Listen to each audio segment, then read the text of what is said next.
Welcome back, guys, and I just want to say a big thank you to everyone who dropped a like on the top 10 best characters video.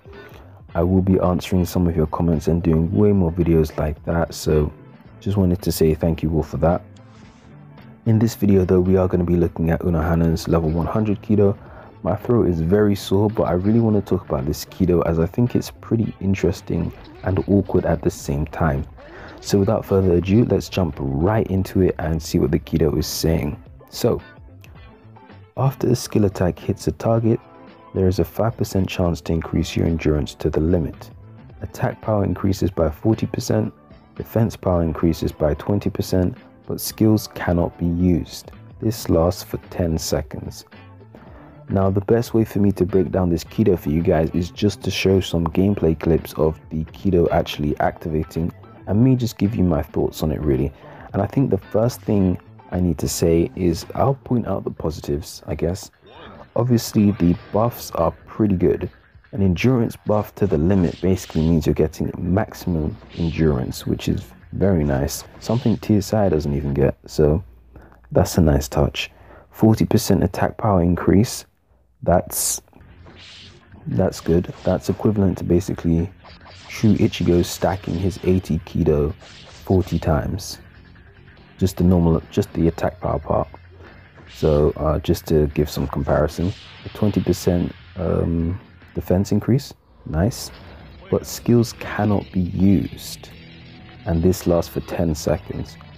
So positive wise, you're going to be dealing a lot more damage with your normal attacks compared to before.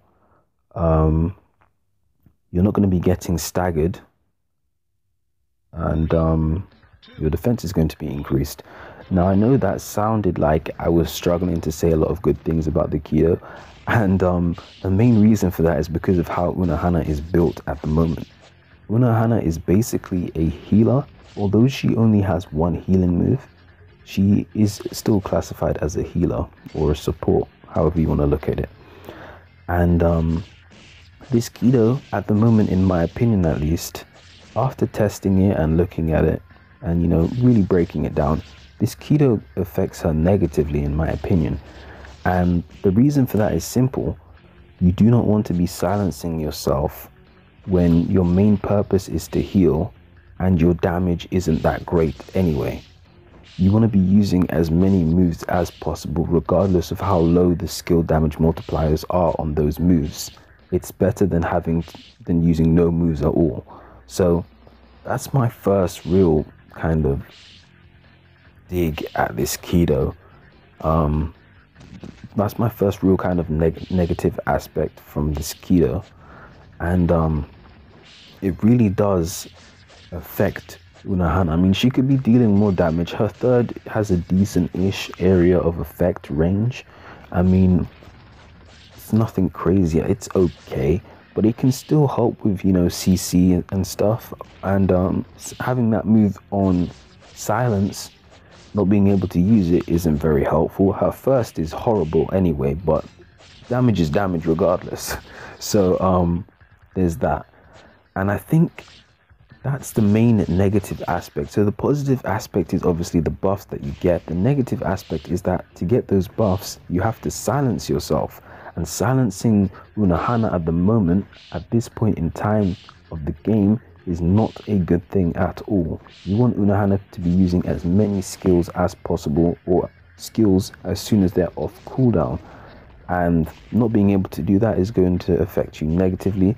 Obviously, your survival is going to increase more since you're getting that 20% buff, defense buff, which also goes well with her 90 Kido. If you don't know what her 90 Kido is, I'll probably talk about that another time. But she basically has half of Kenpachi's 90 Kido.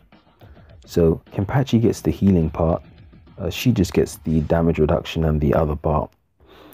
So what this means is that she can survive, right? She's quite tanky. The problem is that she can't deal much damage, and this brings me on to my second point. The captain rework was very briefly mentioned many months ago, right? At rank 14, if she was to get a form change, this Kido could go from bad to pretty good. Remember, it says skill attack, meaning part of the skill hitting the opponent, right? So if the attack hits 30 times, let's say the buff activates after the first hit, the following 29 hits of that skill should also be affected by the new buff. Meaning if she gets some really high damage multipliers at rank 14 with a form change to her Bankai, then Unohana is going to instantly jump up the rankings and is going to hit really, really hard, because that would be very insane. I mean, she's getting a maximum endurance buff, 40% attack power, and 20% defense increase. And if that activates while she's still doing a move, that's going to greatly increase damage, and damage shouldn't be, preset anyway. So if I'm doing a move that does like 500 damage per hit and it hits for 20 times, then if it activates after the first hit, the rest of the move obviously wouldn't still be 500 damage, if that makes sense to you guys. So basically what I'm saying is this Kido has potential if and only if Unohana gets a form change with skills that have high multiple hits or decent multiple hits and very high skill damage multipliers. If she does get that, then this Kido would definitely be amazing. It would be maybe not amazing, but it would be very, very good. At the moment though, it's simply not. So yeah, I just found that this Kido was pretty interesting. I wanted to talk about it since at the moment it's not that great of a Kido, but in the future it could very well be a very good Kido. With that said guys, thanks for watching. Feel free to like, comment, share and subscribe, and yeah, I'll be back with more breakdown videos very soon. I'm out.